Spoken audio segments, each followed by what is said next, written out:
The Phoenix Mercury season is over, swept by the Aces, but don't mistake finality for failure.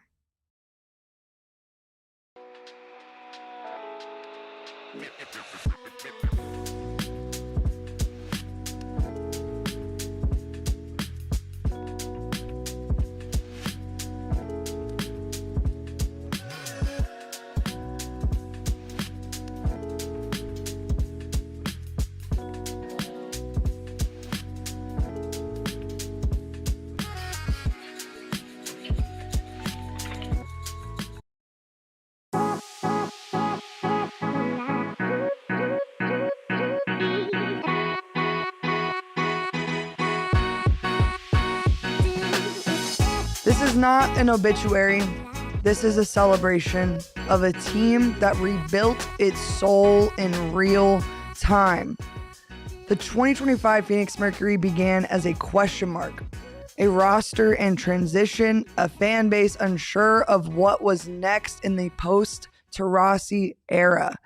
They could have crumbled under the weight of change, under the cynicism that's followed this franchise since its peak, and instead, they became something real. Alyssa Thomas did not just arrive. She recalibrated everything. She didn't need the spotlight. She needed the work. The triple doubles, the leadership, the control. It was all gravity. Players orbited around her and found purpose. Satou Sabally became the two-way star we knew she could be. Kahleah reminded everyone why she's the heartbeat of every locker room she enters. Fearless, relentless, efficient, never small under the lights.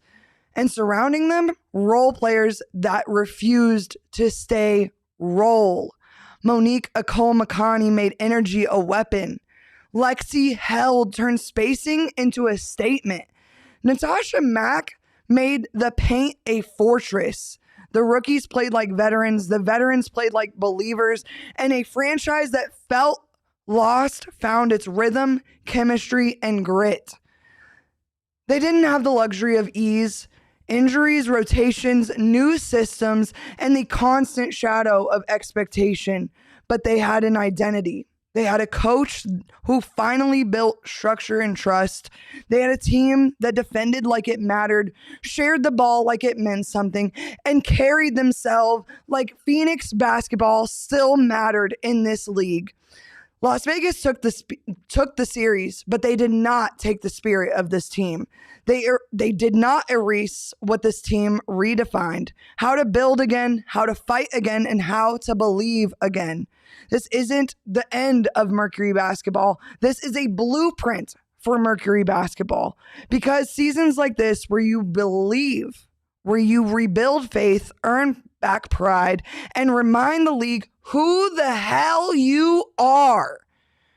You don't fade when the brooms come out. They echo. They linger in practice gyms, in the locker room, in off seasons, in openers, and every player who sees Phoenix as a place to grow and not escape. We say goodbye to 2025 with gratitude, not for how it ended, for what it became. A team that restored the heartbeat of a franchise. The Aces may have closed the series, but the Mercury, they opened the future. Welcome back to the PHNX Mercury podcast. I am your host, Erika Day. As you can tell, I'm a little hoarse. I sat courtside with our wonderful producer, Kevin frickin' Thomas, who's behind the Mac, pushing the X's and O's. I would say driving the bus, but we know who drives this bus. Natasha Mack. Honk, honk. And I'm going to say it. Listen, this is absolutely not a failure. I'm just as disappointed and saddened by the sweep as the rest of us. I have a tear in my eye as I come to you live from beautiful downtown Phoenix. But I can't express to you enough. Like, the four-letter network that is the bane of my existence said that this team would not go to the playoffs. They said they had no depth. They said they didn't have a point guard. They took a rookie point guard to the WNBA finals. You can say this and you can say that, but it's not a failure. I love this team more than most people that walk into this building. I have bled, cried, sweated, and teared with this team. Kevin's watched me. Every failure has felt like mine, and every success has felt like I was on the top of Mount Everest. But at the end of the day, it's over now, and I'm going to celebrate. Kevin, are you celebrating? I mean, I'm thankful for the run that this team has had. I don't know if I'm celebrating right now in this moment, but I do think what the Mercury accomplished should be celebrated. And I think that what the Mercury were able to do, not even to mention that for a lot of this season, they didn't have their full team in full order. It was mixing and matching and plugging and playing and fixing and band-aiding things. So, yeah, incredibly proud of this Mercury team. Incredibly thankful to be a part of the X Factor on this night as well. Aces fans tried their best, but they could never be louder than the X Factor tonight. So, yeah, just incredibly thankful. I don't know if I'm celebrating right now, but I am feeling a lot of gratitude. I'll say that much. Gratitude's a great word for it, to be honest with you, Kev. I think that this season, you know, from the win streaks to even the 5-game losing streak to end the season, it was a lot of fun, like top to bottom. No one knew what this team was going to look like. We talked about the manure strip at literally wit's end this season. We talked about the lack of a point guard, the lack of depth, blah, blah, blah, blah, blah.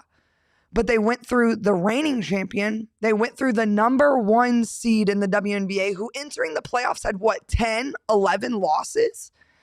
And they went through both of them to arrive in the WNBA finals in their first real year as a team. They had 2 returners from last season in Natasha Mack and Kahleah Copper. Kahleah Copper was hurt for the first, 15, 20 games of the season? The team ended the season as a 4 seed in the WNBA playoffs, and their franchise player spent half of the season watching from the sidelines. I want to say this. I have a ton of respect for the Las Vegas Aces. 2 years ago, I tell you, I've celebrated their wins just as much as everybody else in this league. If you're a real true fan of the WNBA, you will never be mad at an Aces victory. But at the end of the day, this is a season worth celebrating if you are a Phoenix Mercury fan. And I refuse to back down from that. I had Aces fans left and right telling me I should think otherwise tonight, and that is just not the case. And I commend all of you for being here in this chat tonight. I commend all of you for hanging in there throughout this entire season, throughout this final series where the Mercury ended up getting swept. It's a long season. And you hung in there, you believed, and at the end of the day, the X Factor is part of the reason that the Mercury were in the position that they were in the first place. So shout out to all of you for being here. Be sure to leave a like, a thumbs up, 5-star review wherever you get your podcasts. The likes are all for you at the end of the day. Like, we're celebrating what we've done throughout the season, and I don't mean what the players have done. I mean what we, as the X Factor of this community, have done. This has been an incredible season. There's been sellout after sellout after sellout. Incredible crowd after incredible crowd. Comeback after comeback. A 15-point comeback in the semifinals versus the Minnesota Lynx? When people said that they would never be here, I meant the media members who said, oh, Lynx in 4, Lynx in 5. And then where are we? We're the WNBA finals. The Aces are celebrating in what is the arena even called now? Bad name, matchup center, mortgage matchup center, or something like that. I mean, they're celebrating in our arena, and I don't know about you guys. Do I find absolute sadness in the way that this ended? Yes. You can hear it in my voice. You can see it in my eyes. You can feel it all over my face. And if you can't, you're probably lying to yourself. But at the end of the day, I'm not going to throw myself a pity party about this loss. And I want to give a shout out to our super chat, Maria Dior. I'm sorry, I missaid that. I know I told Steven I'd be here tonight, but I'm big time bummed dropping this chat to show my support even if I can't stay. Good season, everyone. That's for all of you. It's for all of you.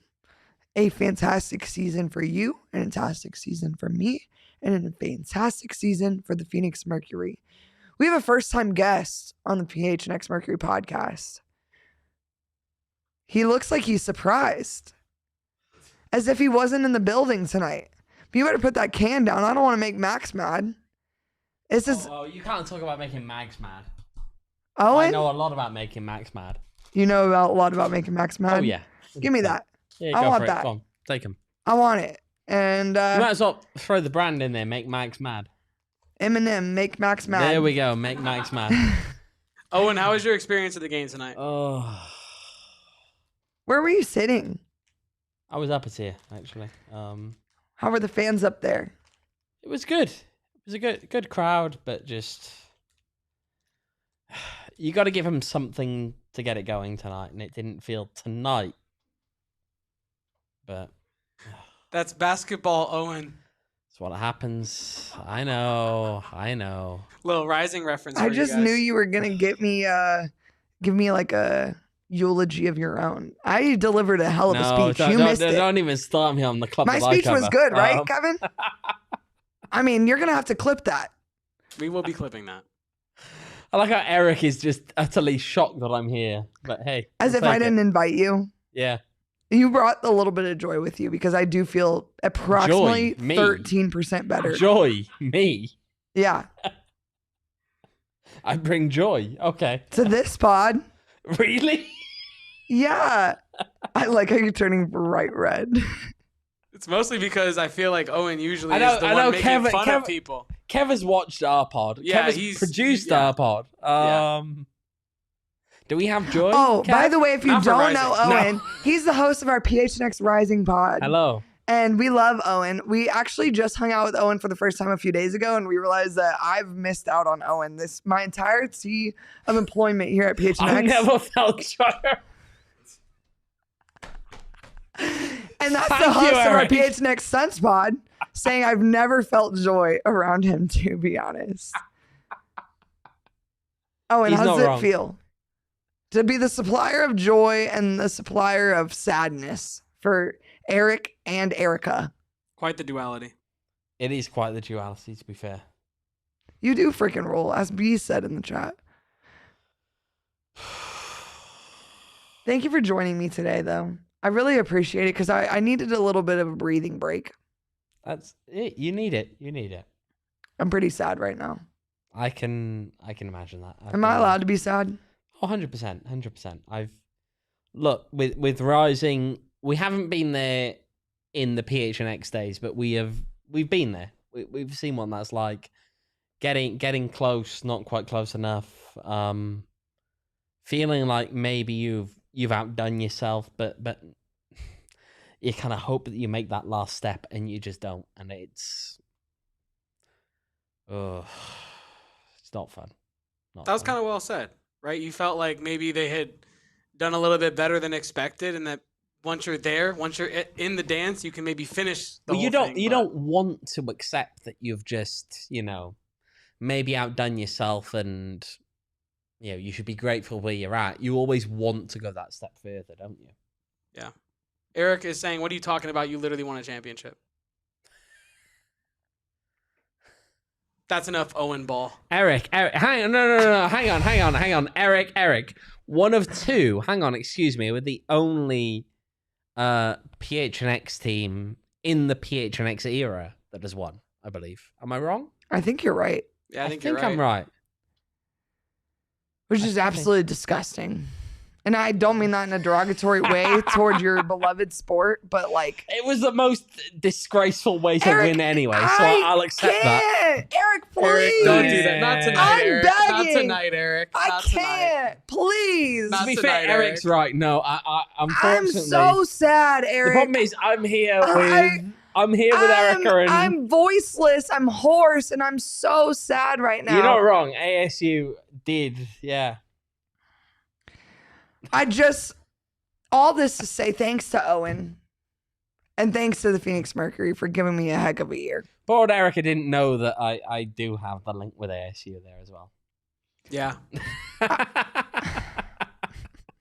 Eric, please.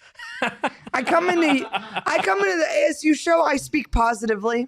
I come into the Sun show, I just talk about how much I love Dylan Brooks.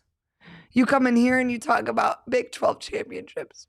This is not fair. Sorry, not sorry. Oh! Oh my God. In happier news, Owen was a part of our halftime diehard meetup, Erika. How was that? I was Final there. one of the season. You know what? Actually, I want to take a second to thank the PHNX diehards because from the bottom of my heart, you make every season a great season, but this season in particular, if there was a record for having the most fun in a 7-minute period at halftime, we most certainly would have won that.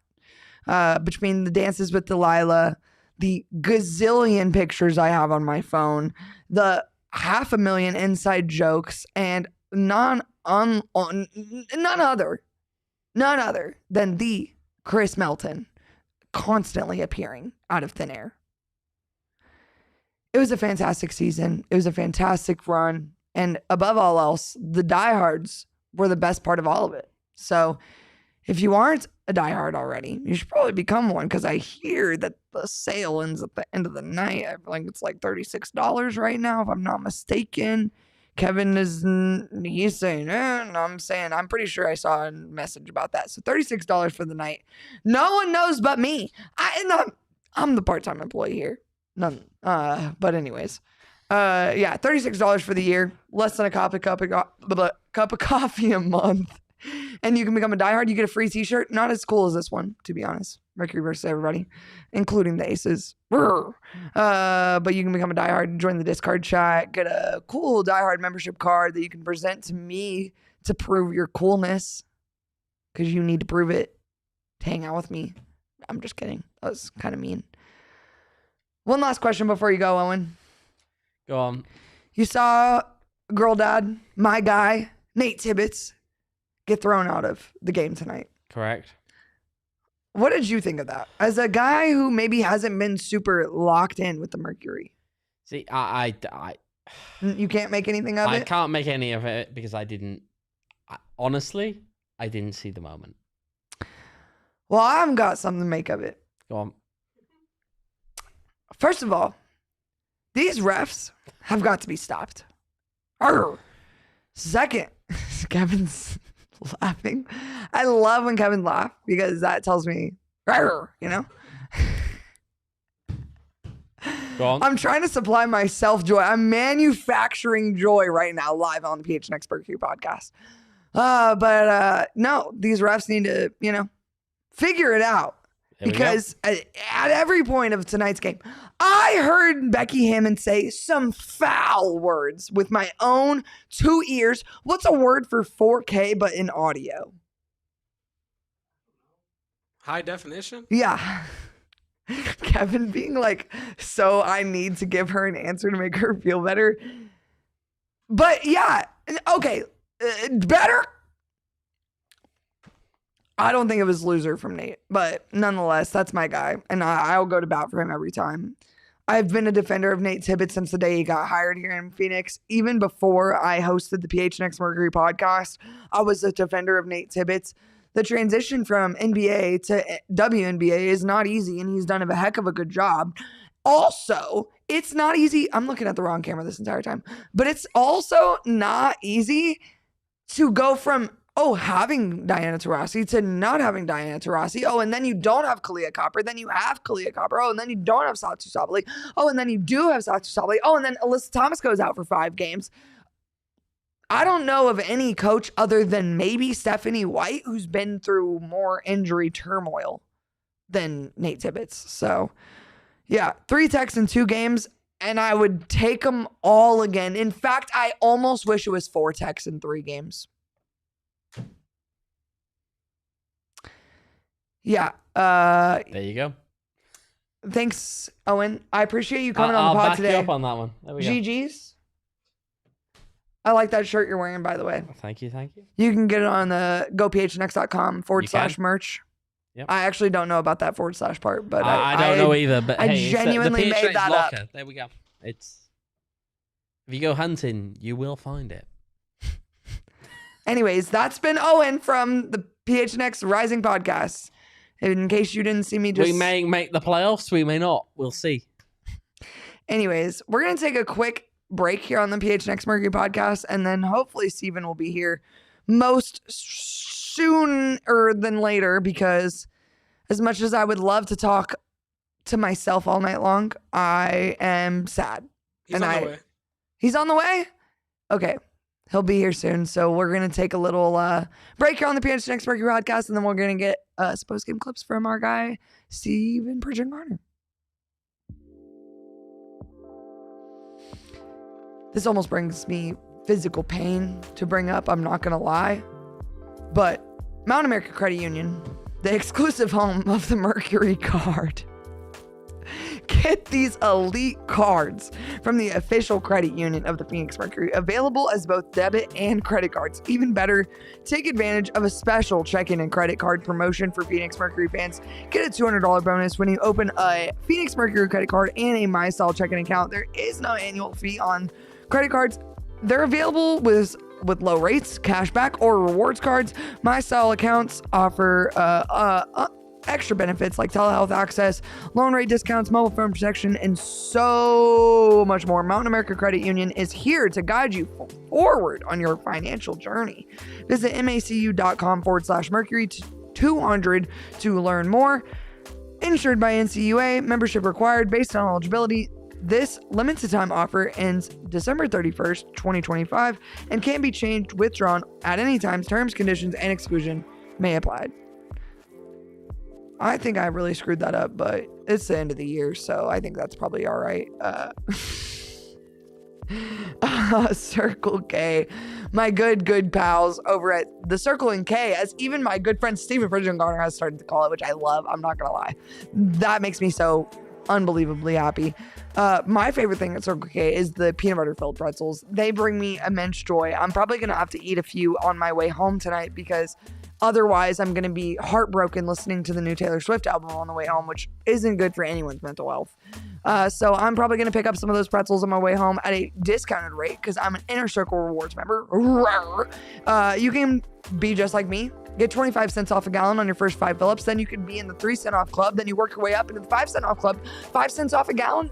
That's saving you a lot of money every year. I'm not going to lie. And then every once in a while, they have a fuel day, 40 cents off, 50 cents off. I've even seen 60 cents off on the Circle K fuel day. So join the Inner Circle for free by downloading the Circle K app today. Terms and conditions apply at participating locations. Visit circlek.com for details. Kevin. Erika. I really don't want to do this, but let's just get into by the numbers. It's not as bad as you think. As you can see, the Mercury obviously took an 11-point loss to the Aces, losing 97-86 in Game 4 of the WNBA Finals. Man, they held them to 38.9 from the field. It's almost enough to make you think they won the game. But unfortunately, the 49.2% from the field that the Mercury shot was not good enough, because the 3-point percentage is tough. 27.8% for the Mercury, 38.7% from the Aces. The turnovers, though, oh my golly bonker, gee willikers. 18-7? Kevin, you were there. You saw it IRL in 4K with your own 2 eyes, maybe even 8K with your eyeballs. We were courtside, so it might have been 8K. And we're going to come back to the courtside experience for Kevo here shortly. But it didn't feel that bad. But now that you put it in front of me, man, it feels pretty bad. It didn't feel good in the moment. I feel like there were a lot of times where people were crashing to the middle of the court and they would get tied up by a trap and turn the ball over. There were a couple errant passes. I didn't think it was that bad with that high of a number, but I knew it wasn't good. I knew that the Mercury had a decent amount of turnovers. Okay, don't get me wrong. I did not think that the discrepancy was that large, though. I might have thought that it was. I didn't Sick think work. that the Mercury's number would be that high, but I thought that this discrepancy would be about that. But back to the numbers. The rest of the numbers: 41 rebounds for the Mercury to the 32 from the Aces. Oh man, the 48 points in the paint from the Mercury again almost would have made you think that they won the game, and then 28 for the Las Vegas Aces. That's tough. You hate to see it. You hate to see it. And Kevo and I were talking about this at the game, but it felt like they were either getting an offensive board or they were making a three-pointer. And there really was no other option for the Aces. And when you're playing like that, it's very, very difficult to defend. Steven and I have talked a lot about like the pick your poison, but like the Mercury were at the will of the pick your poison battle tonight. Kevin, I thought you were going to say something, but never mind. That's tough. But just a tough go-round for the Phoenix Mercury tonight. The defense on the corner threes was not fun. Home S. I like when Eric said real Suns ball, to be honest.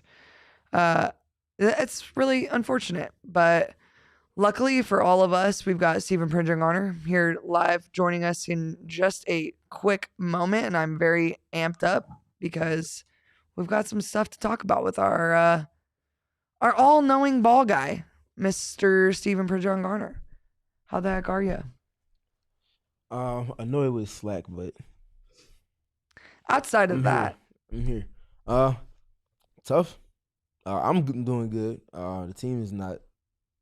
That's tough. That's a tough end to the season, but I guess I don't really know what all y'all have talked about so far, but I do know this team was not picked to make the finals. This team was not picked to make the playoffs. This team was not picked to beat New York. They weren't picked to beat Minnesota. Weren't picked to beat Vegas. I gave a nice eulogy. You give them even a broke clock is right twice a day, right? Like that's pretty much what it was. You keep picking against people until you actually get it, and it's how I got you, and it's like, nah, you really didn't. You just misunderstood us the whole time, and I think that's probably the one word burn for the entire season. I would say for this Mercury team is misunderstood, because the way people evaluated this roster and just disregarded the fact that it had Alyssa Thomas and Kahleah and Satou Sabally. Yeah, they're gonna have fun with their got yous for the rest of the offseason, but accountability is not something that exists in general discourse, so it is what it is.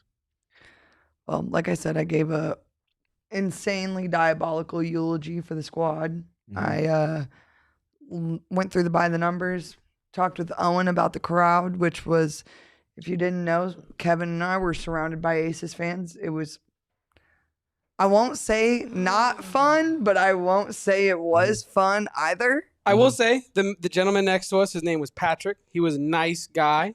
He was not too crazy. He was happy for his team, but he was a good gentleman. There was some people in front of us that we will get to probably at the end of the pod that didn't have the same level of respect, I will say. Decorum, I said Yes. that I would politely use, but For example, when Alyssa Thomas went down with what looked like a pretty tough shoulder injury, the people in front of us stood up and said, "Oh, she's not hurt. Stop faking it. If anyone is faking, it's AT." And I'm thinking, wait, if anybody is actually hurt for real and stayed down, it's AT. AT's not staying down unless AT is seriously messed up. So, yeah, no. Shout out to the Aces fans that were in the building and respectful, but there were some that were not so respectful. I mean, but were they coherent? Decreasingly coherent throughout the night, I will say. mean, Started out the night. What you expect when their team is about to win another championship? Like, Yeah, Hey, after a hashtag while, the apostrophe Stud another- Buds wig entered the mix, and it was it tough. did enter the mix, and I was like, Shout out to all right. Rob, who sat next to that person the whole game. Yeah, my guy Rob in the chat right now. Love you, bro. It was a great season for you, for me, for everybody involved. But Steven, I want to get into our one-word burns, and I don't know if Kevin actually has it completed. He actually does, he says, but we're going to take just a second. I'm going to just tell you what mine is because I remember for one of the first times off the top of my brain. Mhm. Mine's Bam, because I needed to find a slight, genuine bit of positivity. Mhm. And I got to meet Mr. Bam today. I also met Asia's mom, who was a very polite and wonderful lady. I met Asia's dad. Yeah, we met the whole A fam, and it was lit. I'm not gonna lie. And Bam was very nice to the kids. He was willing to take all the pictures in the world. And as someone who is here on, I would imagine what the NBA players might call PTO. Mhm. Huge props to that guy.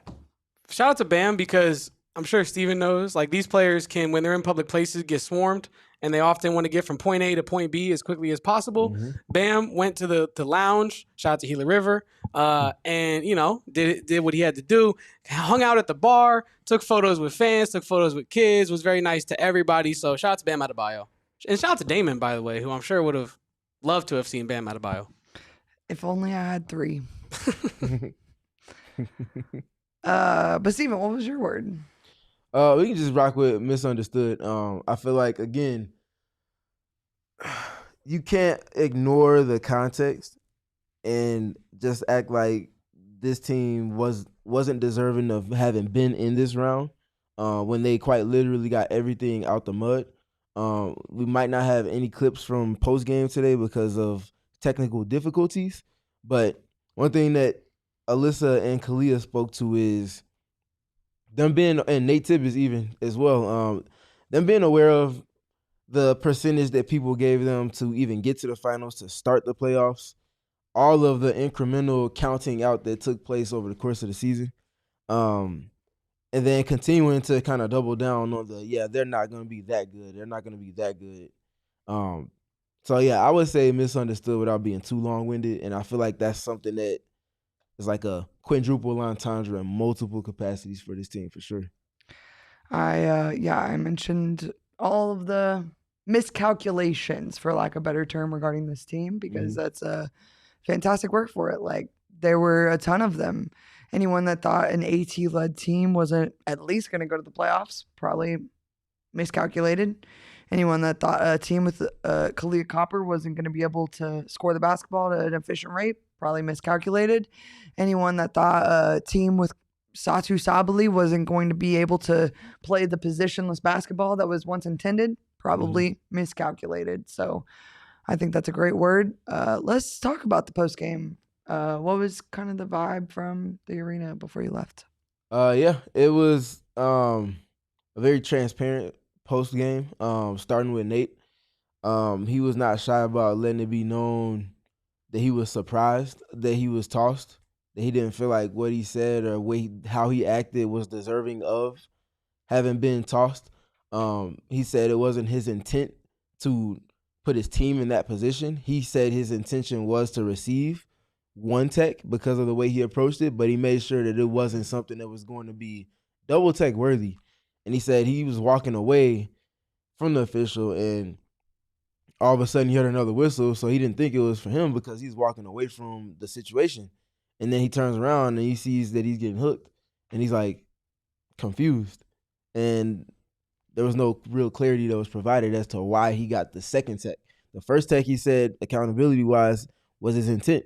He wanted to send a message. He didn't like the way things were going. And then the second one came, and it's like, what are we doing? Kahleah stuck to her everything's fine phrasing when asked about officiating. Obviously avoiding fines. Obviously well aware that everything was not fine. Nate spoke to A'ja Wilson shooting 19 free throws in today's game, and the Mercury as a team shooting 19 free throws for a team that spent a lot of time playing downhill, playing through contact. Not ideal. Kahleah Copper only took 4 threes and took 22 total shots, all of them in the paint. And she only got to the free throw line 7 times. Hard drives, too. 30 points, mind you. Yeah. So 25 points Kahleah Copper had to get out the mud and score from the field without having, a certain type of whistle that came with that. It's hard to overcome. No excuses being made, but these are pieces that make it the uphill battle that much more arduous. Other things that happened in post game, I asked Nate about the margins and them not being handled in the ways that they were in each of the 2 series coming into the finals.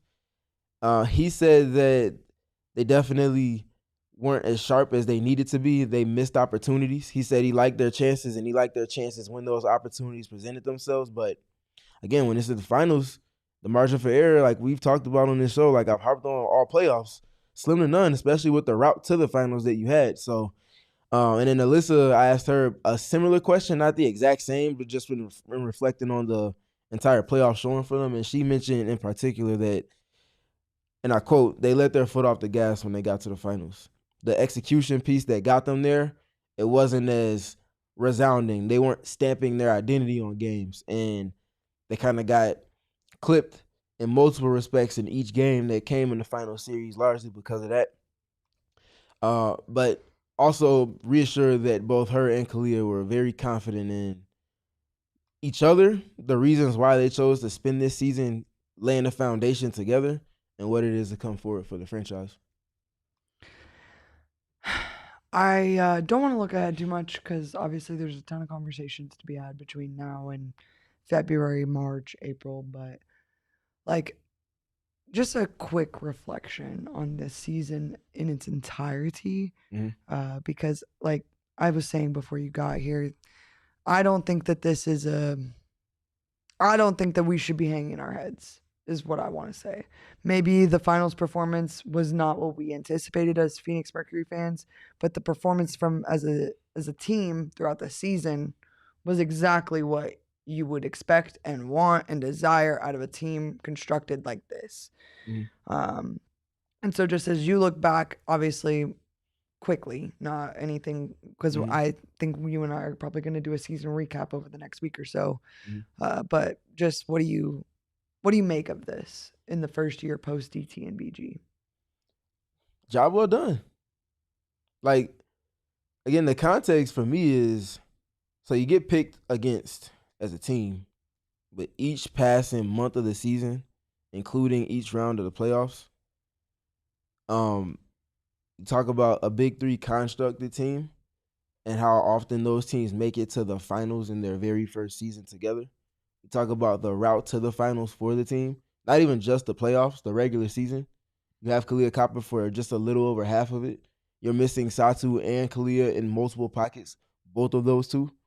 No DeWanna Bonner until the second half of the season, essentially. All type of rookies. All of this adversity that you're working up against, and they get to this point of the season. Again, no moral victories for this team because they don't want them and they haven't been interested in them all season long. But I think it says a lot that they even got to this round, especially, again, considering the entire context of the season. So job well done is the response for me. I think they did very well. They exceeded expectations, not my own and probably not their own, but they exceeded expectations of the masses for whatever that counts for. And I think that matters when you're looking at the season as a whole. Now, if you look at the finals, they left a lot more to be desired for sure.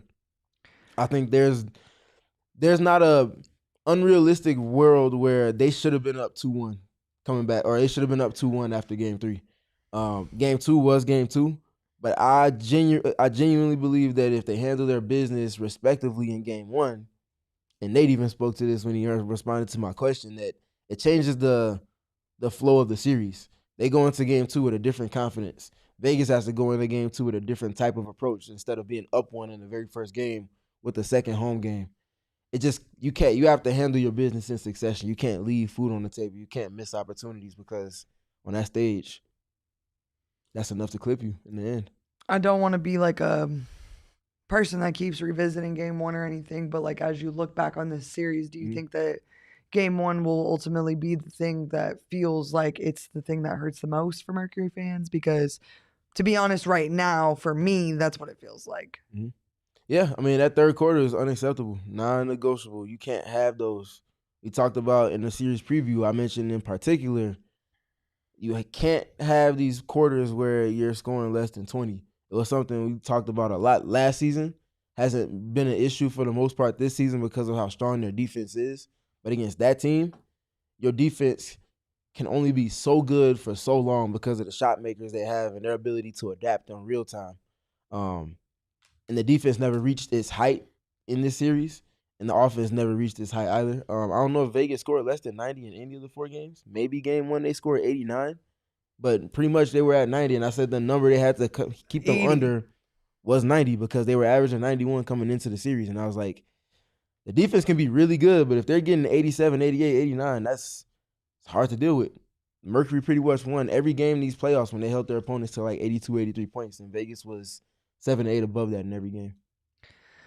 I don't want to speak to the officiating too much because I don't think that's ultimately what lost the Mercury this series. It's a part in today's game in particular, but generally in the series, if you're putting the officiating over the lack of execution, you're not seeing it the right way, I believe. I just wanted to let you have Sure. an opportunity to say That's that, all I to be gotta say on honest. that, yep. So that, because I do think that it played a part in today for certain, but Mhm. at the end of the day, like, this was a X's and O's thing. As we look back on this particular game, Mhm. do you think Satou would have been the difference maker?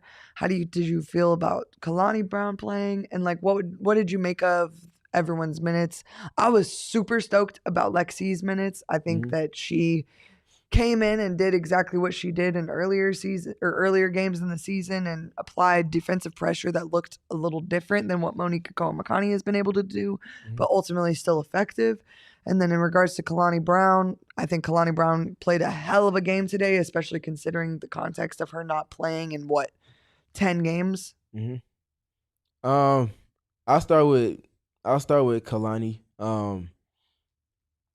Definitely not the most ideal situation to have not been playing the entire playoffs really in meaningful minutes, and then you get thrown in what is ultimately the game that's going to potentially end your season, and you have that type of urgency you have to play with. It's not easy. That's not tough. That's not something that you're just able to do. There's a lot of thinking that goes in that, whether a player admits that or not. And you feel that, and you could feel it in some of the decision making early on when she was getting her minutes. I think she did about as much as she could in those minutes. I feel like asking for anything more than what she did probably wasn't realistic considering the situation, the context, if you will. But she showed up. She showed up and she brought some value. Did she leave some room for things to be desired? Of course. Every player on the roster did in today's game, outside of Kahleah Copper on the offensive end of the floor. Yep. So that's not saying anything different than you would for any other player that's on the roster that actually got minutes in today's game. Lexi did what you expect her to. She only got 7 minutes. There's only but so much you can do in those 7 minutes, considering when she came in and the ebb and flow of the game at that time. Girl had Mount Everest to climb up. And that's an impossible one to do when you only got so much time to do it. But again, the staying ready component, that is important to note. But yeah, I think Satou, and I'll get to her lastly because I don't think they lose game 3 if she doesn't get hurt. She scored 6 or 7 straight points and had a couple steals and rebounds in that early fourth quarter stretch that sparked the run that Kahleah picked up off of in the middle to get them back even and give themselves a chance at the end. Satou they were figuring it out, and they were figuring out how to do that specifically with her. With that lineup. That's why she was the X factor for me in each of the playoff series, because neither of the 3 teams they went against had someone with the size to match up with her because of the ways that those teams went to guard and Alyssa Thomas. So they were finally getting to the point where they were exploiting things in the rhythm and flow that they wanted to, while also pairing that with their defense. It was her and Dawana just exposing the mismatches all over the paint. And then the injury happens, and it's like another bit of adversity for a team that's had to get it out the mud all season long. So a very unfortunate ending for what I feel, though it may not statistically have been Satou's best season, it was her best season because of the growth and composure, the translation to the playoffs for her style of play, her being coachable, her allowing for herself to be coachable, stripping her pride down, putting it aside for the betterment of a team, playing like literally 10 or 12 different roles offensively and defensively the entire season. The role she played at the beginning and in the middle and even at the end is not what she did in the playoffs. And she did exactly what the team needed on multiple fronts. Major salute to Satou Sabally because she had a hell of a season.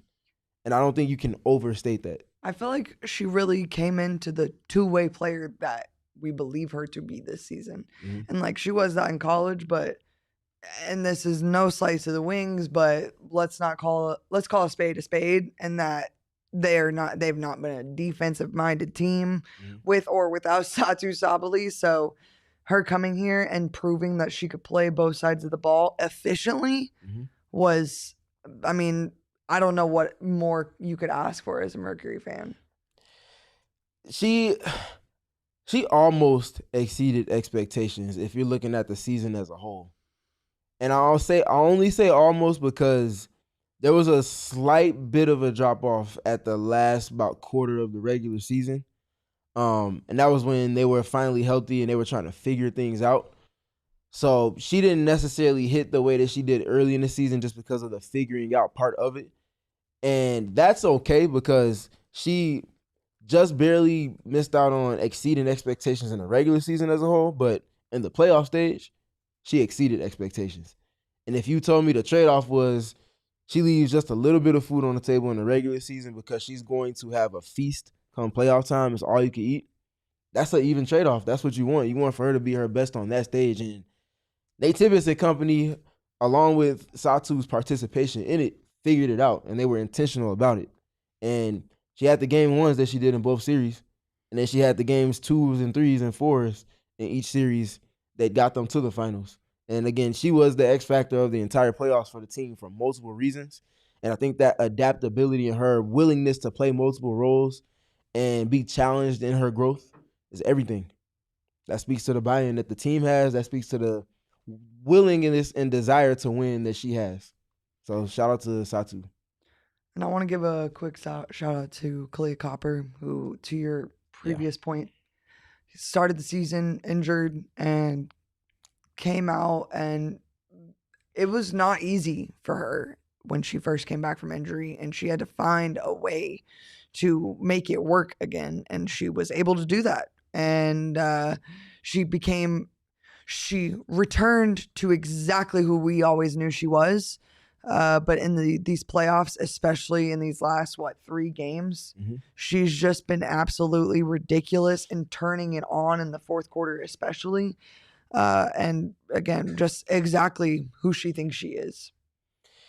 Yeah, it was a very tough season for Kahleah Copper. Just in sustaining health. And even with that, I think she exceeded expectations this season because her leadership was written all over this team. The stripping down of an ego and understanding that you need an army to compete, and not even compete, you need an army to contend in this WNBA because it's an arms race in multiple respects. So her stripping down her ego, going to, like she said, basically beg and harass Alyssa Thomas to come play with her in Phoenix, and essentially doing the same and having admitted the same in regard to Satou Sabally. That's everything. That's a form of leadership. Then the other part of it is, okay, what are you doing when you get to the foundation laying days of training camp, preseason? How are you involved in these kind of players and pouring into them on the personal side of things? And I feel like Kahleah threaded the needle as perfectly as you possibly could when you consider all of the context of this entire season. And again, this team had her identity, her DNA written all over it in tandem with Satou and Alyssa Thomas. And that was a team that was one bad, you know what, because they were just stubborn in the most complimentary way, and they could care less about whatever adversity they were working up against.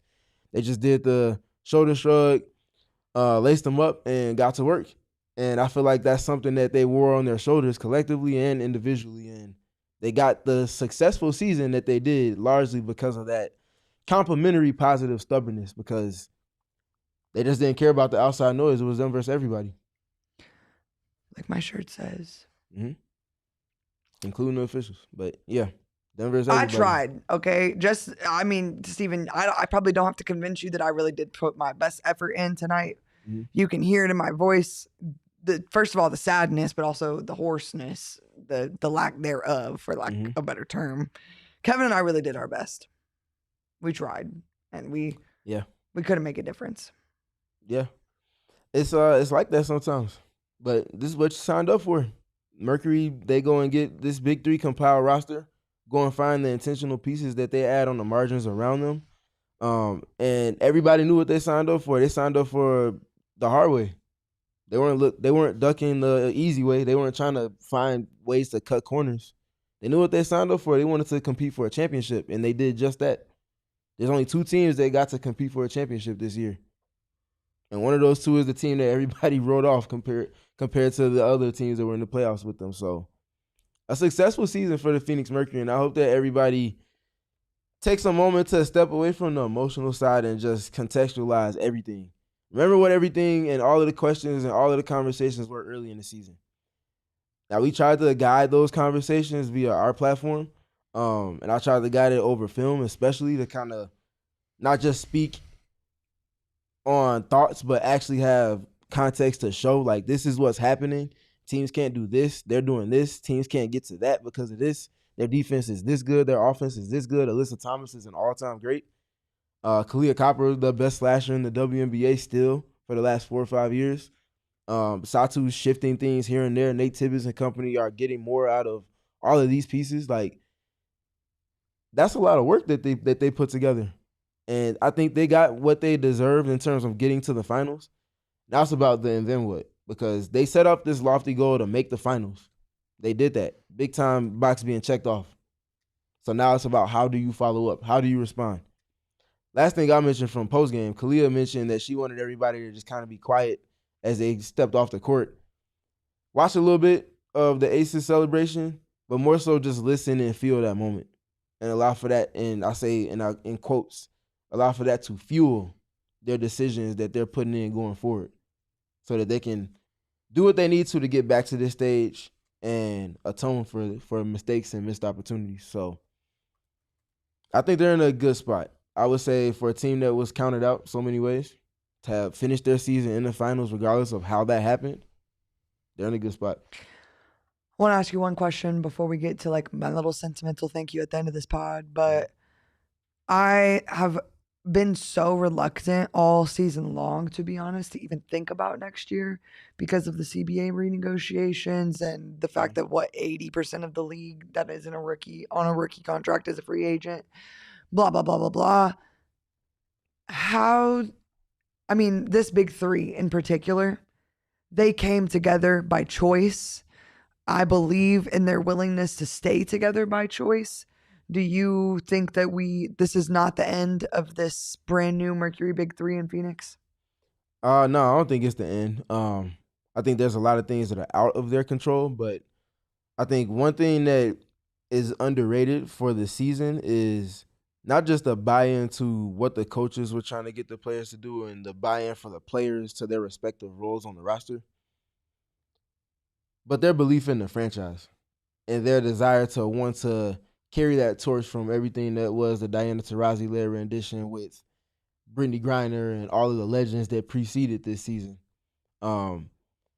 There's a desire to get it done and get it done in a way that resonates and aligns with the new era of the Mercury. I think they've all bought into that. I think they've all internalized the expectations that come with wearing this franchise's jerseys, considering all of the trophies and jerseys that are laying in the rafters and in the trophy rooms and things like that. But I think they also rally behind the franchise that they're playing for because of the owner. And that's the Matt Ishbia part of all of it. The investment in his franchise. The many things that he does for his players in terms of putting them in the best position on the off the game court side of things to be the best version of themselves. The investment into their scouting team, all women's analytics team. These little things that give them a competitive advantage when it gets to these stages. Now, obviously, this was very much a foundation-laying season for a new era. But imagine if you close your eyes and you said, okay, this is a team's first time together and they finish in the finals. I'm sure you would probably say that's a very successful season considering how hard it is to win a playoff game, let alone a playoff series, let alone multiple playoff series in one run. So salute to the Mercury. And I think because of the buy-in that they have into the franchise as well as the players in the franchise and the coaches and everybody else that plays a part in it, I think the big three will be around. Now, everything else around is ambiguous at this point, but I think those three will be around. I think no matter what, we're in for another fun season as Phoenix Mercury fans. I think that this has been a memorable season, top to bottom. It's been one that will genuinely, I don't know how you could forget it, especially with the way the first round of the playoffs ended, with the way the semifinals ended, even with the way that the finals ended up playing out. I don't know how you can go on forgetting about this season. I want to ask you for any closing thoughts before we get out of here because, like I said, I think we're going to do a series or season recap at the end of the week. I said, wow, we got so many people in the chat. We appreciate all of y'all consistently showing up. If you compiled the hours that you spent watching us talk about the Phoenix Mercury this season, I'm sure you would be surprised at how much time you spent in any proximity just kicking it with us. That doesn't go undervalued from our end. We acknowledge that we can't do our job without you all. And it's very, very much appreciated. Community is everything to this company. And I think we have one of the stronger individual, like specific to one beat, one of the stronger communities established. And there's no community without the we part of it. And that's y'all that always pull up and show up to games, show up to the chat, show up in comments on YouTube, show up on Twitter, show up in the Discord. All of those things matter. We acknowledge and see it all. And it's very much, very much, very much appreciated. We can't overstate those things. And this season wouldn't have been what it was without y'all. And yeah, it's just really appreciated. Y'all have committed to all of it, the members in the chat, all like the little things that we add to just make things a little bit more fun for y'all. And y'all just buy into it and y'all just eat it up, honestly. So y'all are greatly, greatly, greatly appreciated.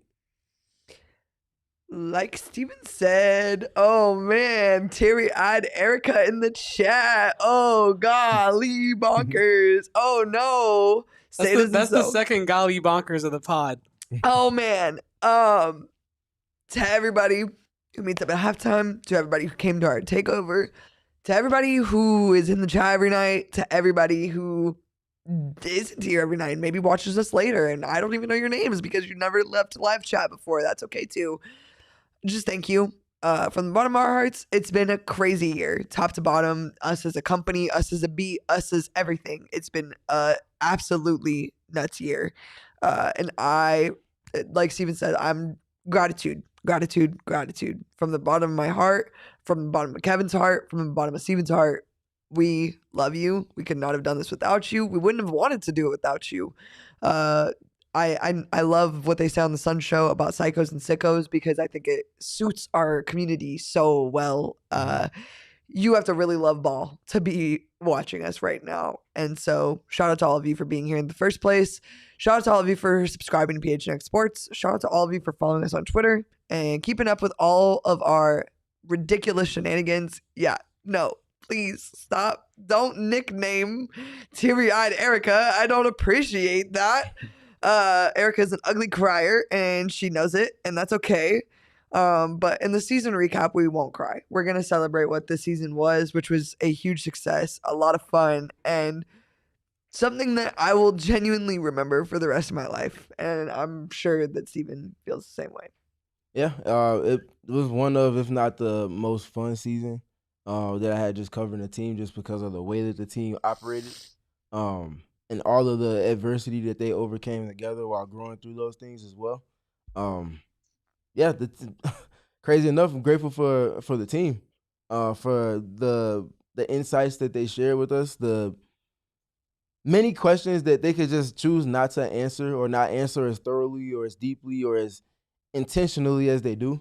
And they just continue to. So, like, those little things are genuinely appreciated as well. That we had fun, but we had as much fun as we did because of the franchise and the roster that they put out and the way that those women all showed up throughout the season. So, appreciate the Mercury franchise, even for the opportunities they extended us as far as doing things at some of our sponsors, sponsored events at Gila Rivers Resorts and Casinos, and yeah, just being around the team in general. This was fun. It was a lot of fun. I'm looking forward to the next season and everything and documenting everything that comes up in between the end of this one and the start of the next one, because I feel like there's going to be more fun to be had.